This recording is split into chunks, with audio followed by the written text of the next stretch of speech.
Hey guys, and welcome back to Fortune Theory. Here we are again. So now I'm gonna have to pay Patrick more petrol money to do another ride. So here we are going to be doing smashing out another 4 videos. So with our new setup. So hopefully you're still liking what you're seeing so far. We can pretty much be quite prepared and more consistent with these. So this is good.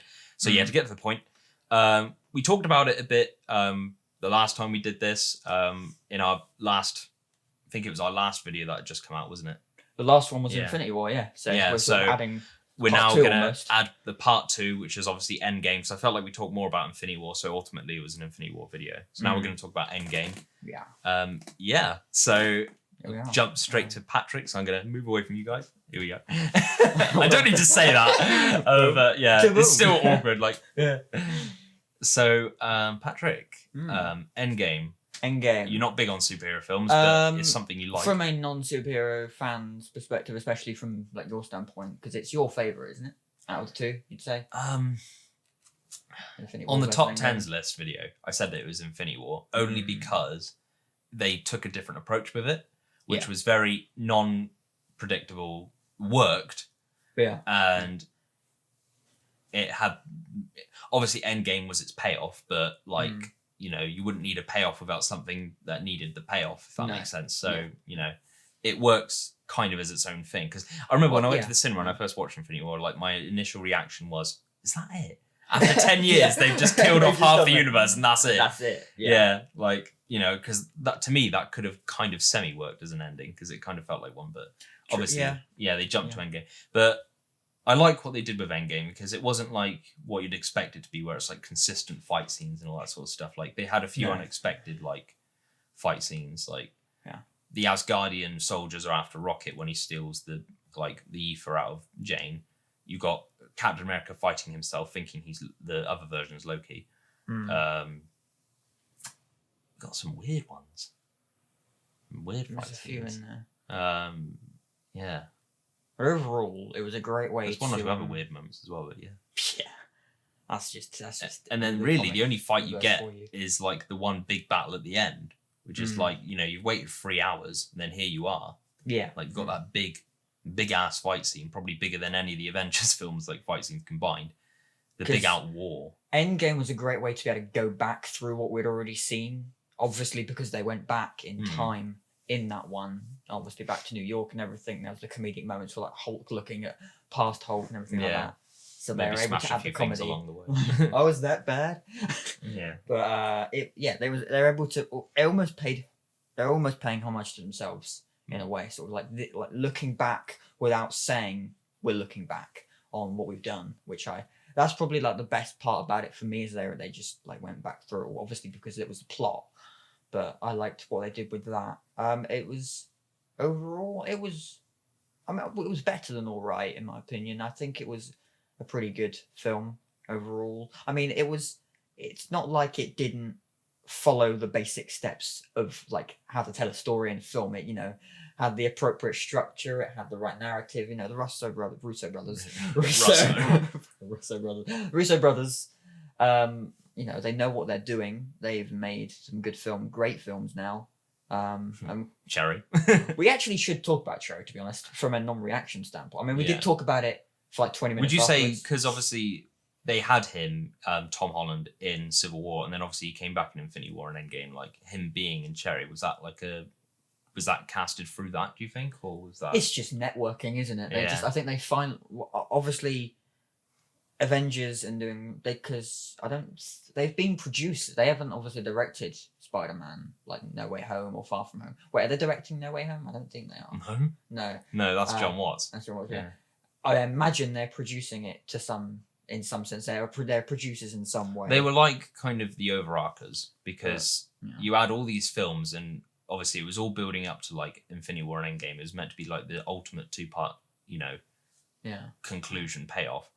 And every film had to set the seeds correctly for both of those two to work. Mostly Infinity War, because obviously that not only that being the first one, but obviously all of that then ends up leading into Endgame as well. And just how all the characters work and operate and how good they are with stuff. Like if Doctor Strange hadn't had his movie, he wouldn't have been good enough to figure out in Infinity War like how Endgame was going to work out. No. Because he wouldn't have really been himself, or they wouldn't have known that yet. But I think that kind of worked. Yeah, it played out really well.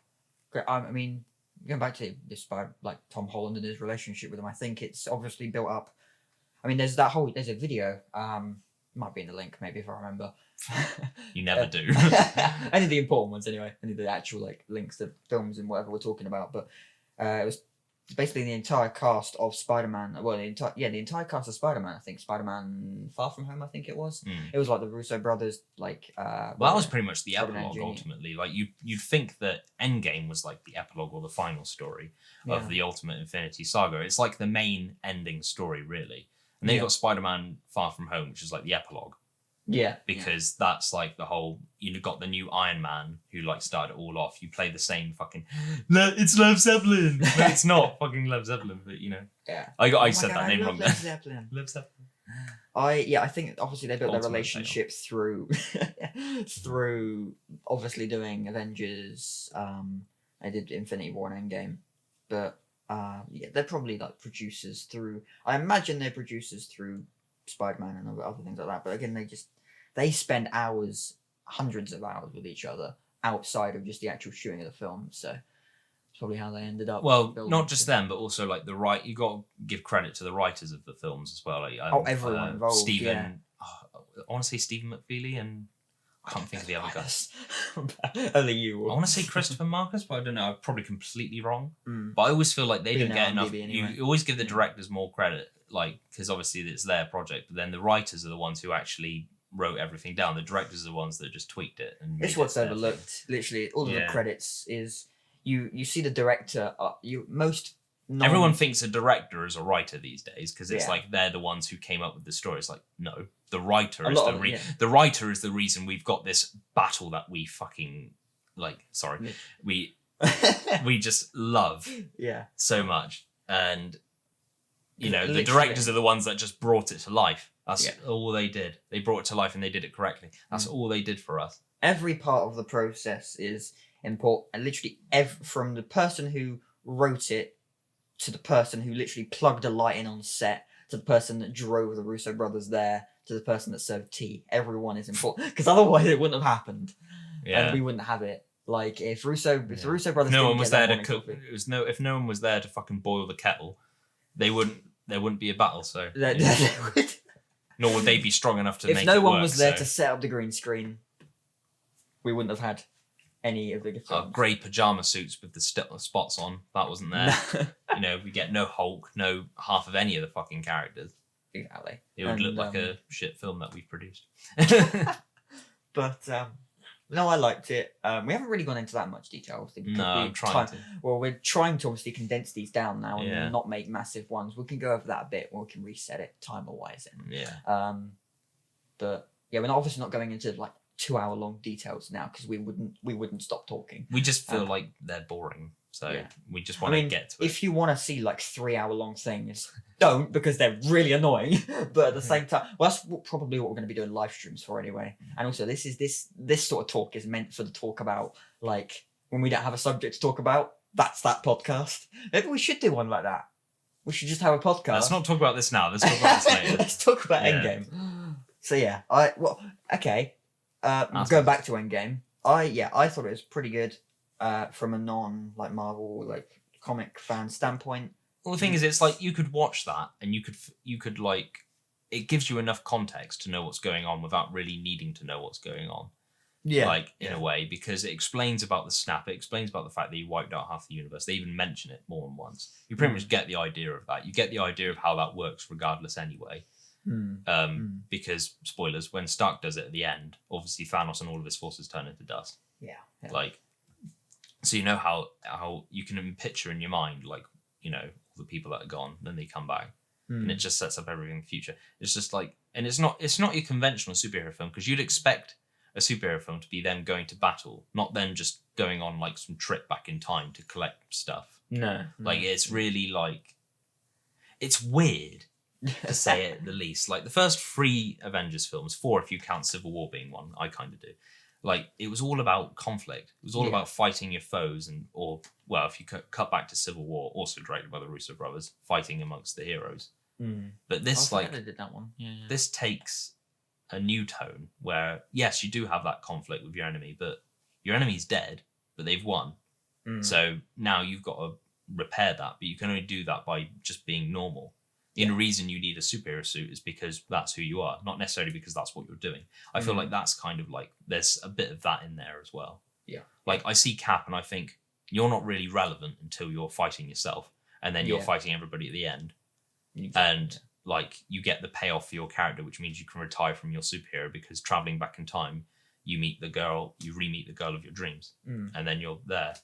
And I'm like, yeah, that kind of works for you, I suppose. It's established it and it paid off. And you got to be a hero to return the stones back in time, but you put the universe in danger by taking them in the first place. So it's a bit of a conundrum. But did it work for you? It worked. I did. When I think of it like that, I do think of it a bit oddly. I'm probably gonna have to go back to rewatch it now to not pick out its flaws, but just to be like, it works. Yeah. Because I know it works. It's just there always are like a few things that just make it a bit skew-whiff compared to what you're used to. It's like when they changed Thor in Ragnarok to make him more appealing for fans. Like, and I was like, I don't like this because he's not as serious as he used to be. He's a fun character now, but he's not as serious as he used to be. But luckily, they'd managed to do it in a way that made sense for his character based off the journey he'd been on bit already. That's kind of thanks to Taika Waititi as a director, though, and the writers that allow. And I'm really happy that he's really invested in it, because now we're getting a Thor 4. Try to say that Thor 4. Yeah. I'm looking forward to Love and Thunder. That actually looks like, from the picture we have. Not sure I'm hugely engrossed on that subtitle, but yeah. Love and Thunder. What do you know what it means? It's not a story, I don't think. No. You might hate us. Write in the comments if Love and Thunder is actually a comic like storyline or something. But I don't know. Like, I would have thought Taika Waititi would have done. I love anything Taika Waititi directs, because he's come from kind of an independent background. Well, kind of independent. And I found out the other week he's done Mandalorian episodes as well. Like, he did one, I didn't know that too, which is really good. We might do a video on that at some point as well. But we should do Mandalorian. I should finish TV it, shows. And then I should probably start it rather than fall asleep halfway through it. Sorry to those people that do like it.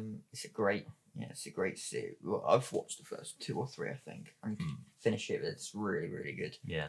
But Endgame, it was pretty good. You love it, as far as I know. You love it. It's your favourite amongst the last 2 Avengers. When I disregard reasoning for why the film is good, like in the sense of, because like as in the top 10, it's my favourite superhero film, but it still wouldn't crack the top 10 because it doesn't. It's a payoff to something that could have worked on its own, but also couldn't, and was a build up to a better payoff. Just not saying Infinity War's a better film. It's like Endgame is my favourite, just because I enjoy I just really enjoy the story. It's like my favourite superhero film, basically, Endgame. Yeah. I enjoy the story. Even though it goes on for like 3 hours, and there's not much action until the end, I think it really builds up that suspense, and yet you don't expect a battle at the end. It got to a point where they brought the stones back, and I thought, what's going to happen now then? They're just going to roll the credits. They deal with the villain at the beginning, and then they just have a story about them dealing with their own like selves and guilt. Yeah. I was like, you might as well have just put that in Infinity War. That would have been worth the ending. Like, yeah. Because is that why Infinity War didn't completely strike it for you as good as Endgame?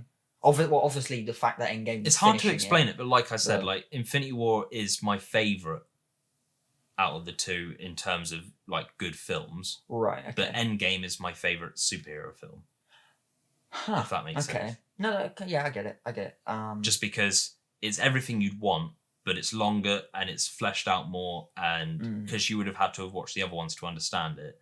Like, after you having done that, you pretty much get the picture, even if you forget the context with the ones before, and it revisits them. It revisits Thor: The Dark World. It revisits Captain America: Winter Soldier for a reference 2 years prior. Yeah. It revisits Guardians of the Galaxy. A scene. It revisits the first Avengers film. Well, you don't need to have watched Infinity War. It kind of revisits Age of Ultron, but only for a few subtle references. Really. Sending Hawkeye back in time, that scene was set in 2015 when they took him back to his mom.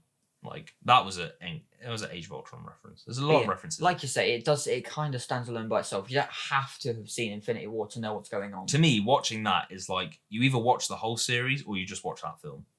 Yeah. And I feel like you would understand a lot. It's the ultimate, from it, isn't it? Yeah. Of Avengers. Yeah. Yeah. And it does end it nicely. Yeah. But yeah. Yeah. I think that's about it. It's been pretty short, but I want to try and say something else, but I can't think. We can't think what to say. Even really. Comments First, like proper film where they didn't have an end credit scene either. So, like to be fair, they'd done like 3 hours of content, so there wasn't. What could you add apart from a reference to obviously a superhero who we sadly missed, Iron Man. Yeah. For sacrificing his life at the end of the story. I always had a vision that he was going to die at the end of it. I don't know. I couldn't picture it in my mind, nor because I wanted to, because I was like, he's got a trilogy of his own. Everyone wants an Iron Man 4. We're definitely not going to have that now. Not the way we'd expect it to be anyway. Yeah. His character's like moved on. I was like, that's kind of a partial good tribute. Like, he's the one that started it. He's the one that ends it. And then I thought to myself, well, if that's the case, is Phase 4 relevant? Yeah. But, yeah. There we go. But yeah, if you've got anything you want us to add in the comments, just let us know, and we might talk about it in well, you might call it a part 2, but we call it a bonus clip video, like we did with our Spider-Man video. Like our third video is a Spider-Man video, basically part 2 of our episode 2, because they were trolling us with titles, as you saw. But yeah, that's how we'll go about doing that. So if you have any ideas for episodes, leave them in the comments as well. Oh, that would be so great. Be helpful as well. we're almost running out of ideas. Like, we're about to record another 3, maybe even 5. Maybe even 5 more. Just for time's sake, and we've only got about 2 ideas so far. We've got a plan, because Loki's obviously coming out tomorrow, so feel free to go check that on Disney+. Endgame's obviously got that big reference to that Loki variant. Loki has come out. Yeah. Think about by the time you would have watched this, seen this, we're recording this on Tuesday the 8th. So by the time you would have seen this, there we go. That's not for your camera, but it will set a thing off in your ear. So right. You've got like 30-second leeway. Okay. Yeah, it will just go in your time. So feel free to check that out on Disney Plus. It is out now, as obviously the time of seeing this video, and feel free to see Endgame on there as well. And we will catch you later on. So yeah, thanks for watching, guys.